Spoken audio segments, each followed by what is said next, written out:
Good morning. The Honorable Lecturer, Professor Dr. Anas Mursid Saleh, MA PhD. Please introduce myself. My name is MURIYAH from Rombol Khusus 1. And here is the presentation for fulfill the term test of sociolinguistic. I would like to share about an article analysis, which the topic is about language and culture. And the title of the article itself is The Relationship Between Language and Culture, and it was written by Samani Rangi and Mahdi Harati.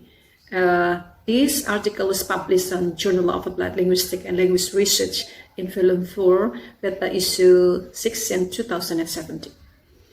As we know that connection between language and culture often come to question while studying second or foreign language, it is generally agreed that language and culture are closely related.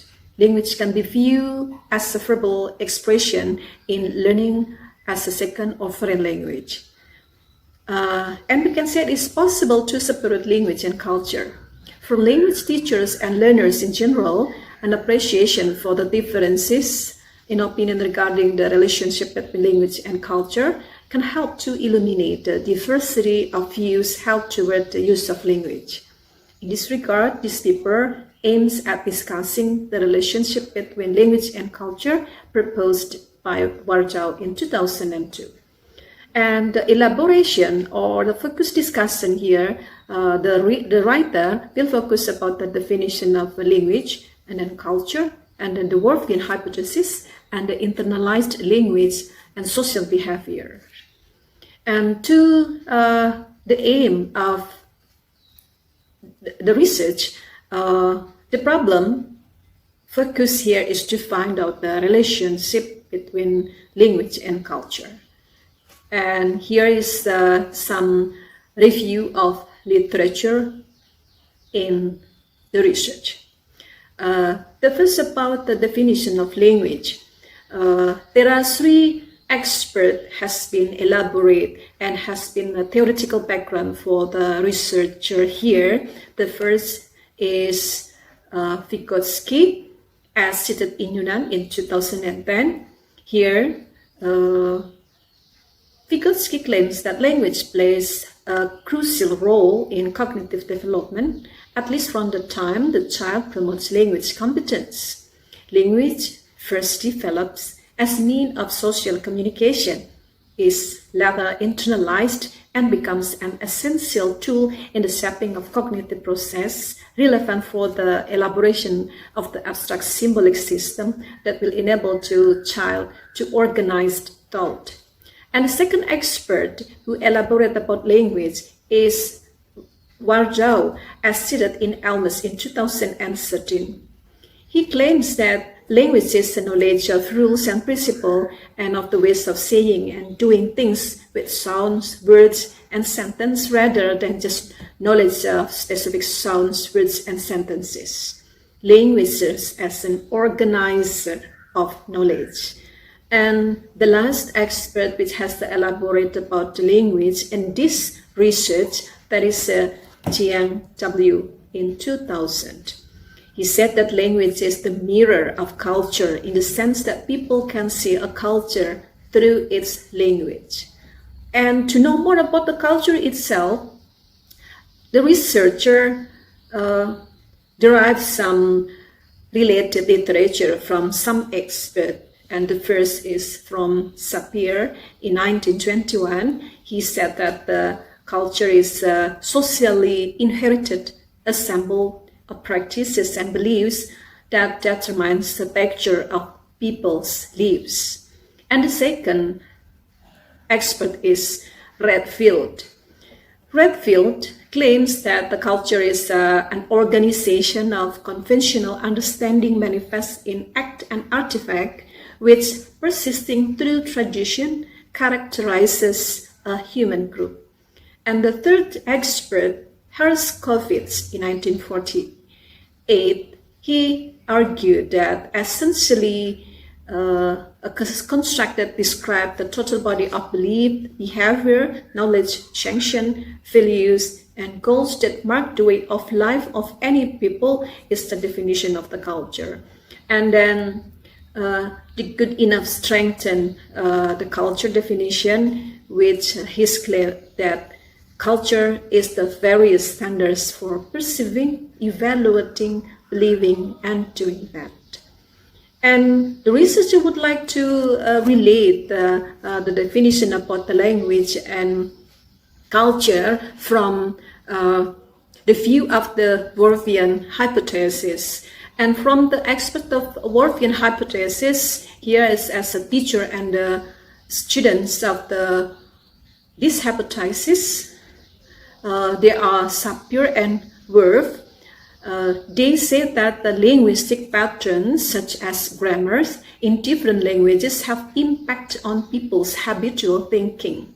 And the difference in linguistic structure between language are reflected in habitual thought and habitual behavior. And the second expert,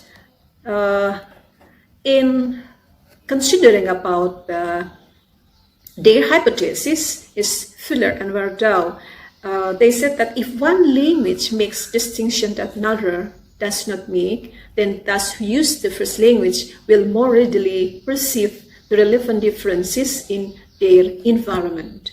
And also, Khatib, Tabari, and Muhammadi in 2016, they write in their research that every language from use has meanings, carries meanings that are not in the same sense because it is associated with culture. And culture is more extensive than language. As I have first said at the first presentation, that it also consider about the definition of internalized language. Here, Noam Chomsky stated that internalized language or grammar is the physical mechanism of our brain, and the rules and principles in human beings' mind are physical and matter of truth and falsity without a doubt. And as the impact of the language culture is the social behavior, we know that in physiology and sociology, social behavior is a behavior directed towards society or taking place between members of the same species, while many social behavior process of communicating. And as the conclusion of their discussion, the writer found that there are several possible relationships between language and culture. The first is social structure may either influence or determine linguistic structure and or behavior. So here the culture of a people finds reflection in the language they employ because they value certain things and do them in a certain way. They come to use their language in ways that they reflect what they value, what they do. And the second possibility is that linguistic structure or behavior may either influence or determine social structure or worldview.